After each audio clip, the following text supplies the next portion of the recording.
berkaitan dengan tajuk yang saya sampaikan ataupun yang saya ulas tadi, iaitu perniagaan sebagai satu ibadah. Bagi pihak saya selaku moderator pada petang ini, mengucapkan selamat datang kepada seluruh ahli panel kita, Tuan Haji Raslan Kasim yang mewakili Perkasa, Encik Yusof Azmi yang mewakili Persatuan Penghuni Islam Malaysia, Pak Duka Ayah Hafad yang mewakili API, Dr. Samingan Selamat, pengurusi Perdim Negeri Sembilan. Saya tidak mau melengahkan masa, kita teruskan dengan Tuan Haji Raslan Kasim mewakili ataupun selaku pengurusi Perkasa Negeri Sembilan untuk membicarakan dalam satu tajuk perniagaan sebagai satu ibadah. Dengan segala hormatnya saya silakan. Assalamualaikum warahmatullahi wabarakatuh. Bismillahirrahmanirrahim. La yadurru ma'asmihi syai'un fil ardi wala fis sama'i wa huwas sami'ul alim. Alhamdulillahillazi hadana li hadza wa ma kunna linahtadiya laula an hadana Allah. Asyhadu an la ilaha illallah wa asyhadu anna Muhammadar Rasulullah sallallahu alaihi wasallam abduhu wa rasuluh. Rabbi shrah li sadri wa yassir li amri wahlul 'uqdatam min lisani yafqahu qawli. Subhanaka la ilma lana illa ma 'allamtana innaka antal alimul hakim wa la haula wa la quwwata illa billahil aliyyil azim. Saudara moderator majlis, barisan ahli panel, div-div kehormat, tuan rumah, ibu-ibu, bapak-bapak, tuan-tuan guru, hadirin dan hadirat yang dirahmati Allah sekalian. Apa khabar semua? Dah makan belum? Kok dah makan jawab parah. Alhamdulillah, kita panjatkan rasa syukur pada Allah. Pada petang ini kita berada di majlis yang disebut sebagai majlis taman-taman syurga. Saya selaku yang dipertua Perkasa Negeri Sembilan amat menyokong pengusaha-pengusaha seperti sahabat saya, ya, saudara Himuddin ini, ada modal sikit sebanyak maka buat majlis macam ni. Inilah dia yang akan kita petik, yang akan kita tuai ketika kita bertemu dengan Allah di akhirat nanti. Kok lagi ramai pengusaha kita, kok lagi ramai peniaga kita, orang Islam, orang Melayu buat macam ni, insya-Allah lagi berkembanglah Islam kita. Sebab kita tahu Islam datang ke Malaysia pun daripada tanah Arab melalui pedagang-pedagang. Betul tak betul tu? Betul ke tak? Ada betul tak payah nak dengar ni dah. Okey. Saya memulakan bicara pada petang ini atas tajuk perniagaan sebagai suatu ibadah. Ada orang nampak berniaga ni tak ada kono-mengono dengan ibadah. Ada orang nampak berniaga lah, apalah ada kono-mengono dengan ibadah. Tak betul. Betul ke tak betul? Betul ke tak betul?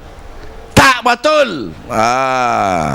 Ya, sebab dalam surah Az-Zariyat ayat yang ke-56 Allah Subhanahu wa taala berfirman, a'udzubillahi minasyaitonirrajim, wa ma khalaqtul jinna wal ins illa liya'budun. Tidak aku jadikan jin dan manusia itu melainkan untuk beribadah kepadaku. Makna adik kakak, makcik pakcik, Allah jadikan manusia, Allah jadikan jin pun tidak lain dan tidak bukan adalah untuk beribadah. Sebab itu dalam Al-Quran ada banyak ayat yang mengkesampingkan, menseiringkan. Ayat yang menseiringkan bila sebut manusia, sebut jin, sebut manusia, sebut jin. Antaranya pagi Jumaat, pagi tadi ada masjid, ada surau baca surah Sejadah.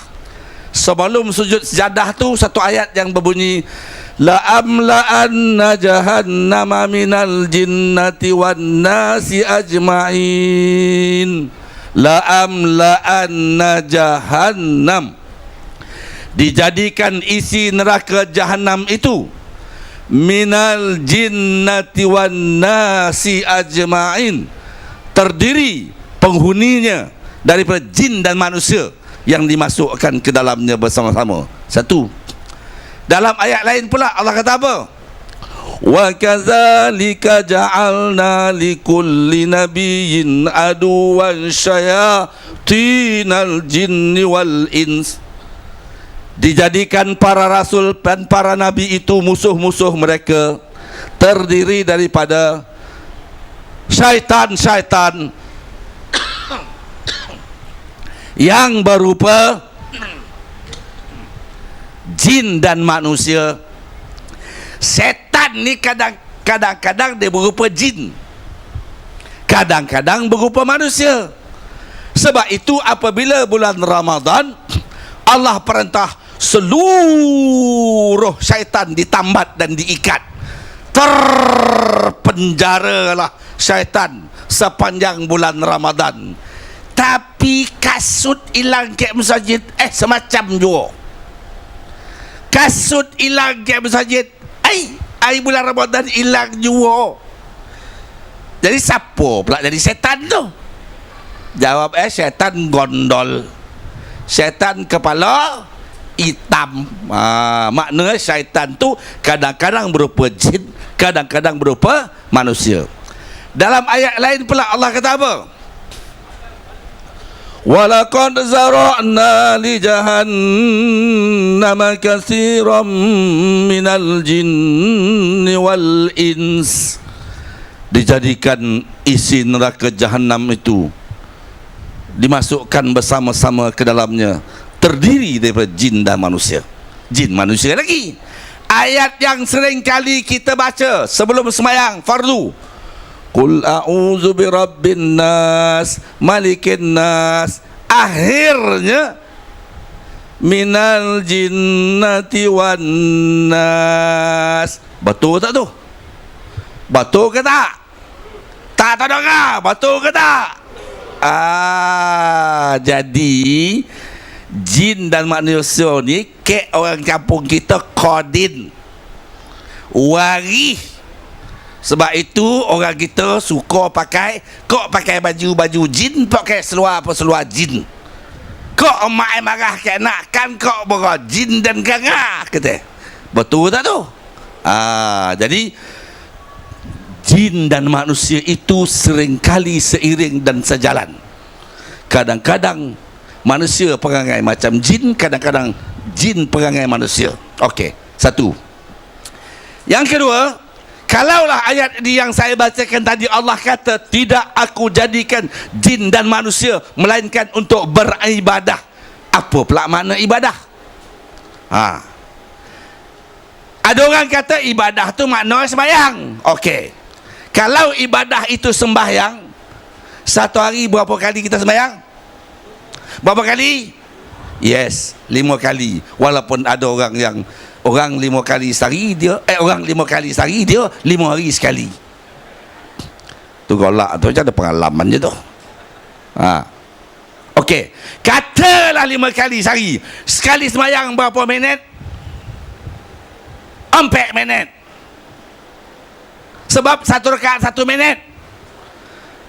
Itu kalau sembahyang berjemaah agak lama lah sikit. Sembahyang kat masjid lama lah sikit. Sembahyang kat rumah ekspres. Kadang-kadang 2 minit setengah. Apa tak surah yang paling popular, wal asri inna a'tayna. Itulah yang ditala pagi petang siang malam.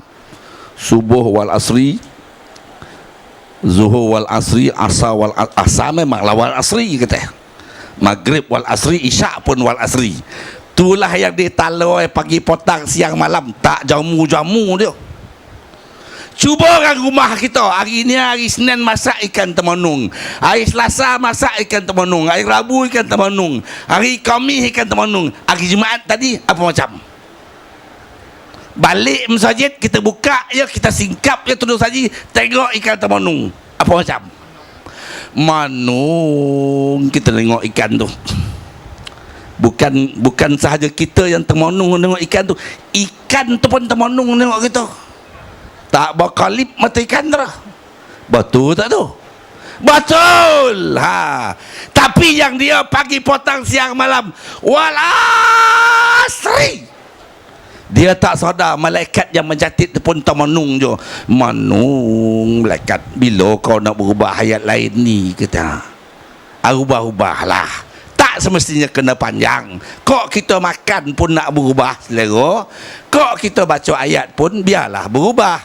Ini daripada tadika sampai sekolah rendah, sekolah menengah, sampai universiti, sampai master's degree, sampai PhD, itulah deh wal asri. Pendidikan dia sampai doctorate, PhD, tapi bacaan Al-Quran masih tahap tadika. Betul tak tu? Betul tak tu? Macam betul pula. Balikkan dengar lah. Kok suami kita di imam, apa ayat dia baca? Ya. Kadang-kadang anak kecil kita tu, bila mak ai uzur, ayah nak semayang, ayah qamat, Allahu akbar, asyhadu an la ilaha illallah. Anak bisik kau mak kau jap dia keluar wal asri tu mak ya kata. Iyo kata. Ya itu keroman ayah kau kata. Itu yang semayang. Yang tak semayang tu tak ceritalah kan. Okey, balik. Jadi kalaulah sembahyang sahaja merupakan ibadah, satu hari sekali sembahyang 4 minit. 5 kali sembahyang 4 kali 5 berapa minit? 20 minit. Satu hari Allah bagi kita berapa jam? 24 jam. 1 jam berapa minit? 60 minit. 24 jam kali 60 minit berapa minit? Tak pernah pula ngira. Berapa? Siapa dapat saya bagi RM50. Okey. 3 saat dari sekarang. Una renda muna. Selamat. 60 minit 1 jam kali 24 jam berapa minit? 1440 minit. Kalau satu hari satu malam, tak kira dia mentari ke, dia pengurus besar ke, dia pengarah ke, dia piun ke, dia petani ke, sama je. Semua dok dapat 24 jam, 1440 minit. Kalaulah ibadah itu cuma sekadar sembahyang, satu hari cuma 20 minit, Allah bagi kita satu hari satu malam 1440. Tolak 20 minit, berapa minit kita guna untuk ibadah? 20 minit. Mana poin yang 1420 minit lagi tu? Jadi maknanya tak cukup kalau sekadar kita mengatakan solat saja ibadah. Betul tak tuan-tuan? Kalaulah ibadah itu setakat puasa, setahun berapa kali kita puasa? Sekali. Sebulan berapa hari puasa? Masing-masing jawapan masing-masing. Ada yang 30 hari. Ustaz kita ni kalau bercakap dia tak tahu berhenti dia dah. Jadi saya kena mencolah kat sini ni. Ni nak habis dah ni. Jadi kalau begitu tuan-tuan, ibadah itu bukan sekadar sembahyang. Ini kesimpulan dia. Bukan sekadar puasa, bukan sekadar baca Quran, bukan sekadar zikir, bukan sekadar iktikaf, bukan sekadar selawat, bukan sekadar qiyamul lail. Profesor Yusuf Al-Qardawi dalam sebuah tulisannya bertajuk Al-Ibadah fil Islam, ibadah dalam Islam, telah membahagikan ibadah itu kepada 2. Semayang, puasa, zakat, haji, baca Quran, selawat, beriktikaf, itu semuanya termasuk satu kategori namanya ibadah khususi, ibadah yang khusus. Manakala seluruh aktiviti kita yang lain, you name it, tak kisah, kita berniaga ke, kita berjalan ke, kita berpakaian ke, kita bercakap ke, kita mesyuarat ke, kita berceramah ke, kita pergi bertani ke, kita pergi porak ke, kita pergi kebun ke, kok kita tidur ke, kok kita makan ke, kok kita mesyuarat, seluruh gerak dan kerja dan aktiviti selain daripada yang ibadah yang khusus itu akan meningkat martabatnya menjadi ibadah yang satu lagi, iaitu ibadah yang umum. Terima kasih. Ini mukadimah awal. Ibadah yang umum. Macam mana kita nak meningkatkan perniagaan dan aktiviti-aktiviti itu meningkat martabatnya daripada adat menjadi ibadat, itu round kedua orang. Okey. Sekian. Assalamualaikum Terima kasih warahmatullahi wabarakatuh. Terima kasih. Ahli panel kita yang pertama, itulah ahli panel kita. Kalau saya biarkan tadi berlarutan, saya tak tahu buku apa habis biar.